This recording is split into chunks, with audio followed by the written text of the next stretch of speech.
Yep.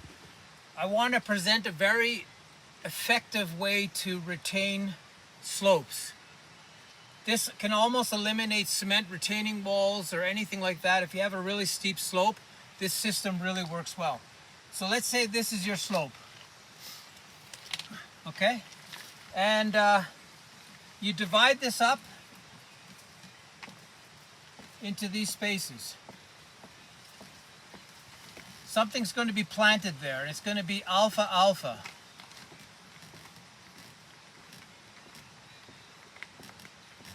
Okay, so I plant alfalfa here, many seeds, and the alfalfa starts to grow.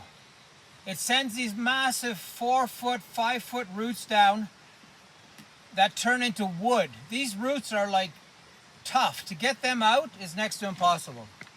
So you have a little bit of growth on top, and you have these roots coming down.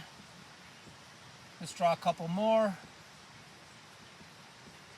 So these roots are, I don't know how to describe it to you. It's like they're incredibly woody, and they make incredible contact to the soil. Like the contact is very unusual for a root system.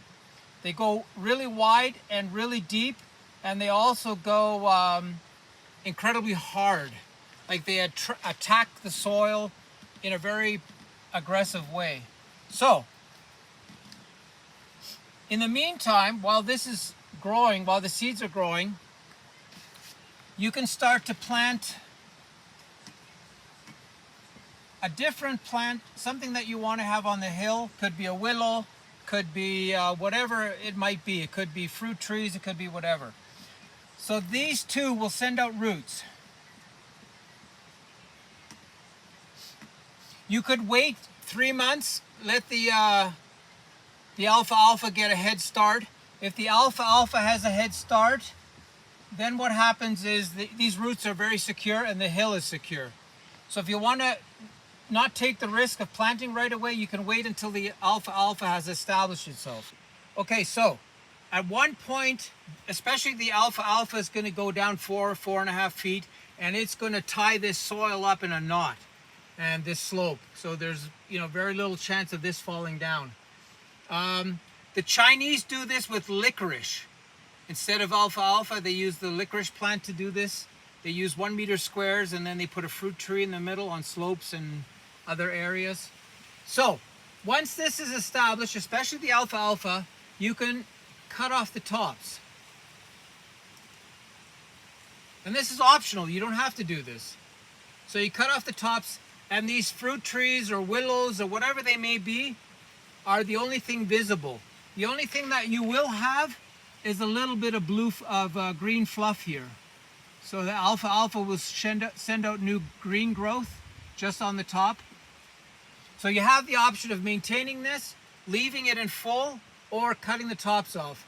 And then these guys will do the following. They will start to use the spaces that the alfalfa roots have created, and they'll start to grow into this space because it's already been conditioned for root growth. So all this is going to be one tangled mess, which is going to be really good for your retaining wall. So using alfalfa every, let's say, 20 inches apart, and then planting other varieties or species of, let's say, fruit trees, or, there's many plants, sumac, whatever it may be, that do well on hills. So you plant this full. What happens is this will turn into a mat. This whole area will be one great big mat. And you'll have soil protection almost 5 feet down, or 1.30 meters or whatever that is. So you'll have soil protection. So if it rains heavy, it has to take out this whole section of hill for it to go down the hill, and you lose your hill. So this idea of using alfalfa as your main foundation for the wall, for the retaining wall, is incredibly inexpensive. If you wait 3 months, this will go down. As soon as they sprout, they go down so fast, it's like sending a missile down.